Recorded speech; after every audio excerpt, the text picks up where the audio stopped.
I'm Dr. Maria Rothenberger with the Miracles Happen Fertility Center, and this is your Oracle reading for October 2022. If you would like more good, useful information like this, you can head over to my newsletter, drmariarothenberger.com, and scroll down a bit and you'll see a place to sign up for my newsletter or get one of the free gifts there, and that'll put you on my newsletter too. Of course, you can unsubscribe at any time. I also have a free private community at miracleshappencommunity.com where we talk about all things fertility related, including this very spiritual content and mind-body wellness on your fertility journey. For now, let's head into the October 2022 Oracle reading. I am using the Grace cards, the Grace deck by Cheryl Richardson this month. I have not used this one yet. It's very simple, and if you want to start out reading Oracle cards, this is a great set to start with because it's so straightforward and simple and easy. You can learn very simple spreads. For this spread, just like every month, it's very simple. It's one card, but I do pull 3 of them. So you want to choose either 1, 2, or 3, whatever number resonates most with you today. And that is your reading for the entire month of October. The things that you should pay attention to, or that the universe is saying, hey, maybe take a look at this. Okay, let's start with card number 1. You have chosen listen. Listen. And on the other side of the card, you'll see it says, when we feel overly attached to an outcome, as is the human experience, it's simply an indication that we need to reconnect to our wise self. So you know that thing, I want a baby. Of course, we're fertility focused here. I want a baby in my life. Or whatever thing that you are attempting to manifest in your life, I want that thing.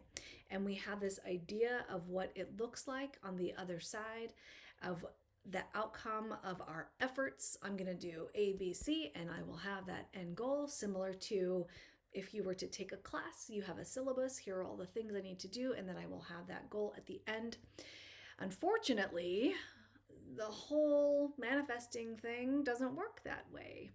It's more feeling from the end, living from the end, living as if you already have that thing, having those feelings in your body, the emotions in your body, and then letting go of the particulars. So when you are completely attached to, it has to be this way, I must have this thing. Let's just say it's something not fertility related. Let's say I want a particular car and it has to be this color and it has to be from this dealership or this avenue, Carvana, I don't know. Then that the universe is like, okay, but that narrows the field. And so I have to fit that for you. It's probably going to take a little bit longer.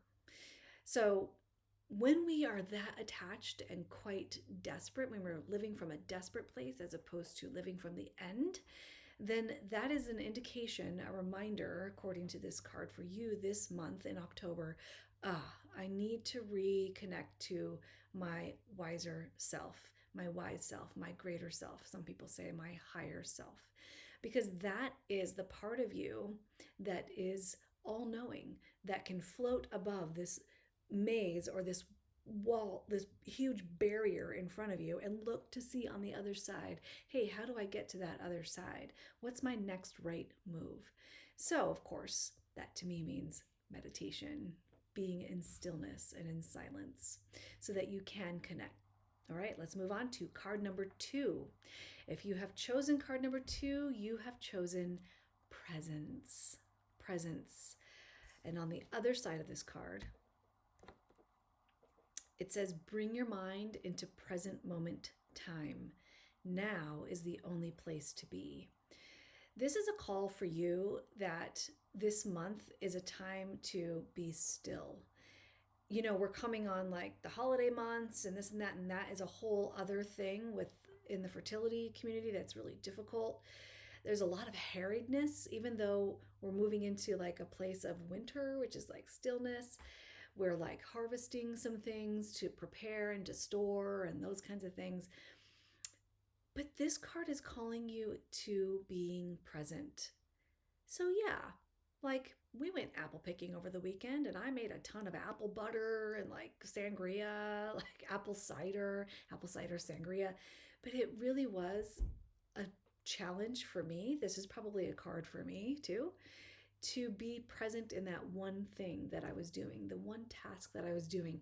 That's what this card is calling you to do. Really focus on the now rather than a month from now, 2 months from now, 3 months from now, 5 years from now. It's a call to be present more. Okay, if you are card number 3, you have chosen trust. Now, this is interesting because after the calling on your wise self, after being present, comes the trust. So it's interesting, it like all flows together. And I encourage you, if you didn't listen to the first 2 cards, to maybe listen to those 2 because they might be for you. You've chosen trust. And on the other side of this card, it says, the more we follow our intuition, the more we'll find that the right doors open to assist us in fulfilling our life's purpose. Well, this is pretty much what I said in the first two cards, that you create some stillness, you connect to your higher self, which is your intuitive self, and then you do the right next thing in the present moment. That is when the doors bust open wide in ways that you could not even have created yourself being on this plane. So for the month of October, if you've chosen trust, lean into that you've chosen well, and your next right move is to trust that you have chosen well, that you've listened to your intuitive self, and that you have chosen the right next move. Now it's simply to trust and watch the things unfold in front of you. So you are probably even more challenged because you've like done the doing, you've done the things, you've made the choices, and now it's time to trust. Okay, I chose well, I did well. I can wait for the next right move and trust that it's coming. There's a whole host of meaning in this one word, trust. Just stay in tune with that intuitive self. If you need to pivot, your intuitive self is going to tell you.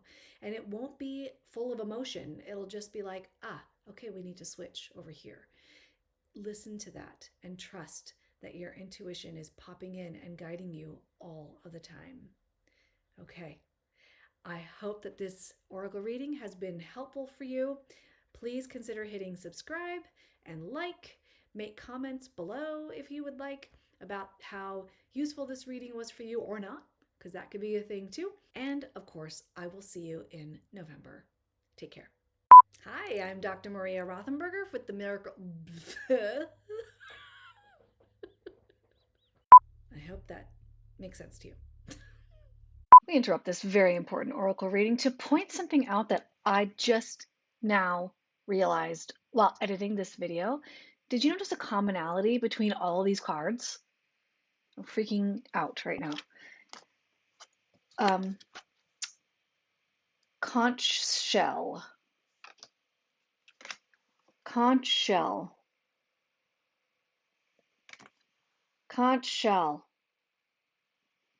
I couldn't ignore this because symbols 3 times, they have to mean something. That's my personal view. I looked it up.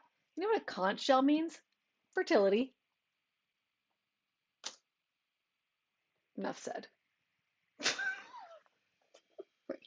I'm so lame. Bye.